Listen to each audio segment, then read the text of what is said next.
when we decide to move to Canada, if we don't have strong ties with any city, then it's very difficult to choose one.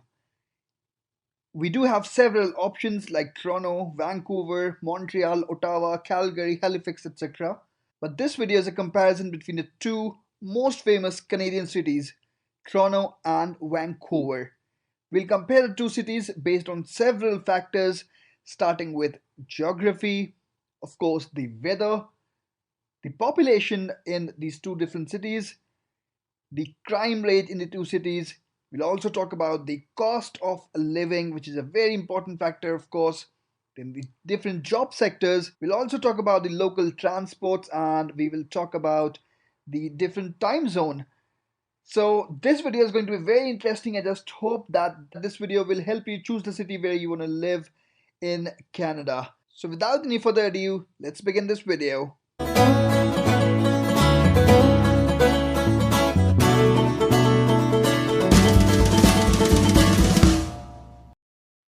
Okay, so let's talk about the geography. It's very important to know the place where you're going to live. So we'll talk about the geography of Toronto and Vancouver. We'll talk about the comparison. Okay, so this is the map of Canada, and this is the place where Toronto is located, and this is the place where Vancouver is located. So Toronto basically is towards the east and Vancouver is towards the west of Canada. Now, Vancouver is in British Columbia, and of course, Toronto is in Ontario.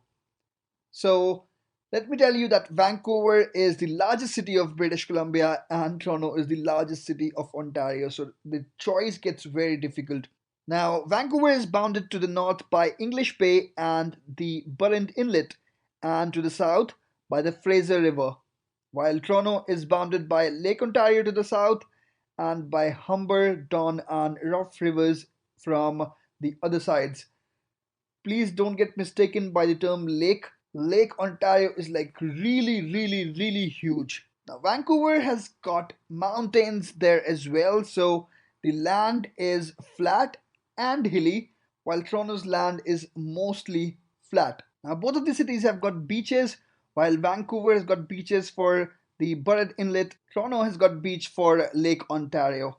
However, I believe that Vancouver beaches are more real ones because beach of Lake Ontario is more of a lake shore rather than beach.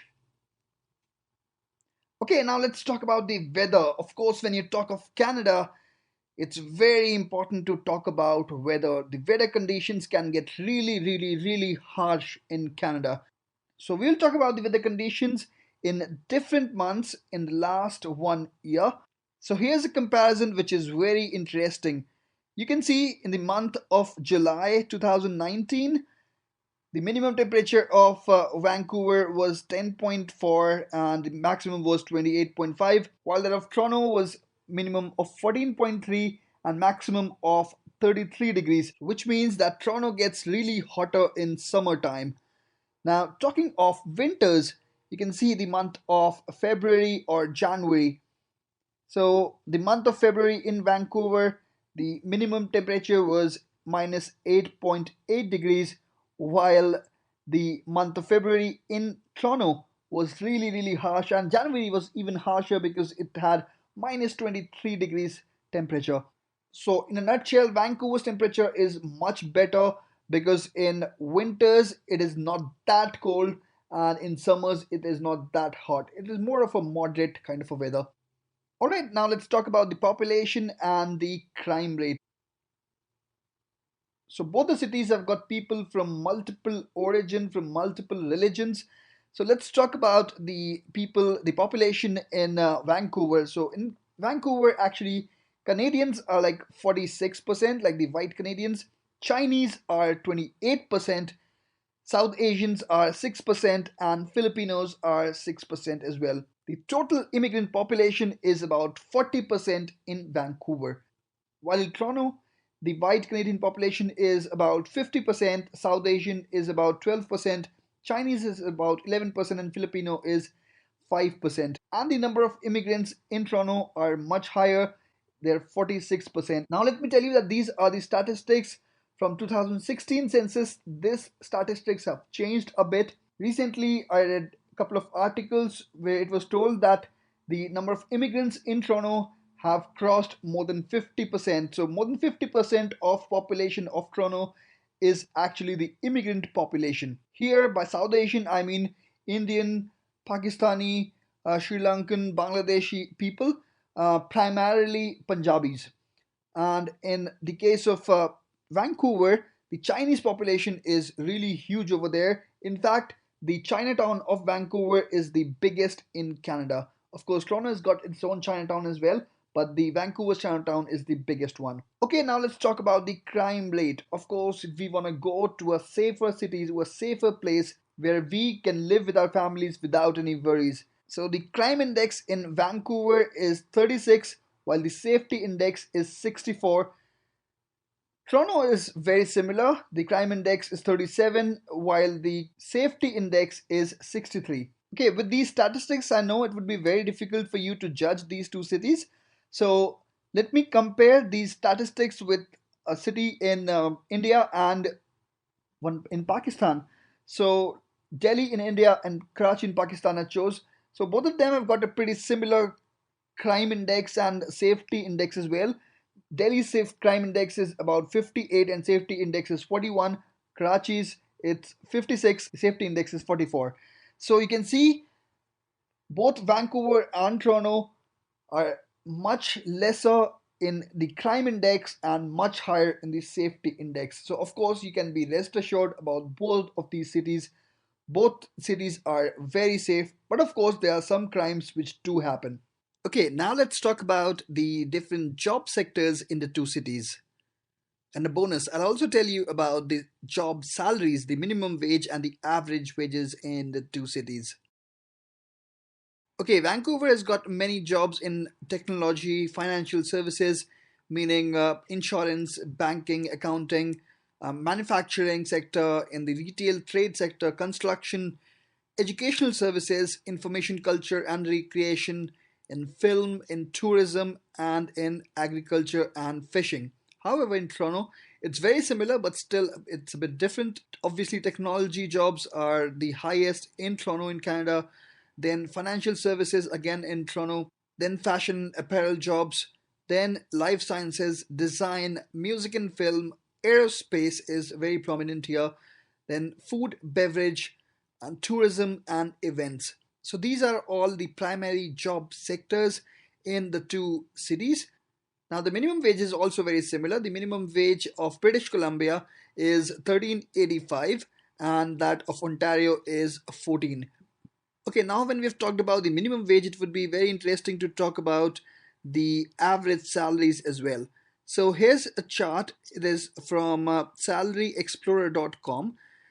It clearly says that Toronto is a winner over here because the minimum salaries are a bit on the higher side in Toronto. Now you can see the minimum salary in Toronto is 925 Canadian dollars. In Vancouver, it's 886.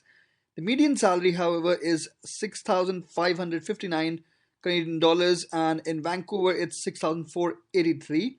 And the maximum salary per month is 30,255 Canadian dollars, while in Toronto, it's 28,997. So they're very similar, but still, Toronto is a bit on the higher side. I'm really curious who gets that salary, 30,000 per month. Wow, what a salary.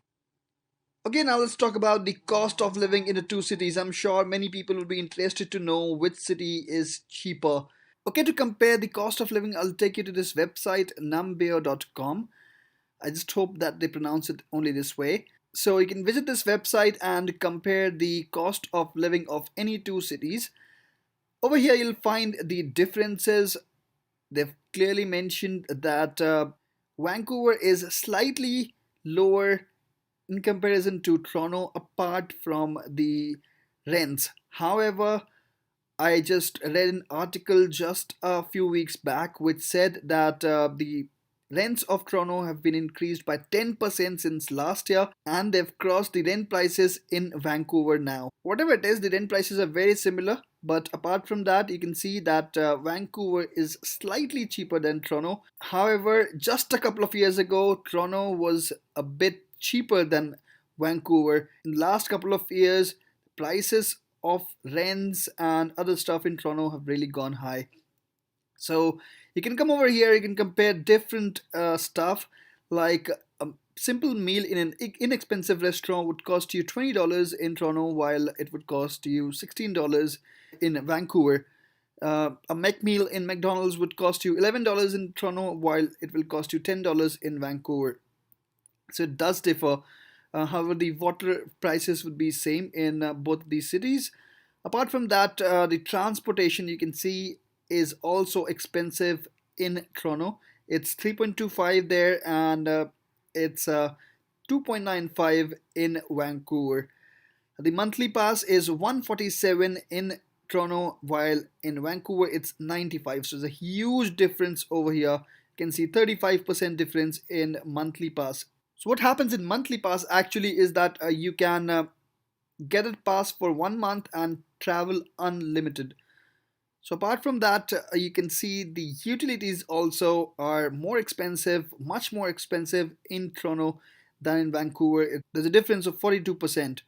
Apart from that, you can see the apartment rents. Obviously, this constitutes of the major part of our expenses. So it's very important. One bedroom in city center would cost you something like 2,100 in Toronto, while in Vancouver it would cost you something like 2,000. If you go outside of downtown or the city center, then you'll get something in around 1,700, while in Vancouver you'll get it in 1,600. So again, there's a difference of around $100. So all of this will actually count up to $300-400 difference in Vancouver versus Toronto. Toronto is definitely more expensive than Vancouver these days. Right, now let's talk about the public transport in the two cities. Now, both the cities are great in terms of public transport. Now, they've got trains to travel to Vancouver and Toronto from other cities, and from the Vancouver and Toronto airport to the downtown of the cities. They've got buses. Now, in Vancouver, they've got SkyTrain, which is a totally automated train, while in Toronto, they've got Subway, which is very, very old. But just like the Delhi Metro, it's the lifeline of Toronto. Now, Vancouver hasn't got any tram or streetcars, as they say here in Canada, but Toronto has got streetcars all over the city. It's really fun traveling in those streetcars. Okay, now to travel in the ocean, Vancouver has got sea bus, through which you can travel in the ocean from the coastline to the different islands. While in Toronto, they've got ferries to travel from the lakeshore to different islands of Lake Ontario. Okay, now coming over to the time zone. I'm sure not everyone would be aware that Vancouver and Toronto are in different time zones. Vancouver is in Pacific Daylight Time and Toronto is in Eastern Daylight Time. So let's talk about summers. If it is 7 p.m. in Vancouver, then it would be 10 p.m. in Toronto. There's a difference of 3 hours. If you want to compare it with Indian Standard Time, then it would be 7:30 a.m. of the next day in Delhi, in any place in India rather. While in winters it would change. However, the time in Vancouver and Toronto would be same, but the time in India would then be 8:30 a.m. of the next day. So the time difference would actually increase by 1 hour. Okay, so that's it for this video. I just hope that the information shared in this video would help you guys in deciding which city you want to choose.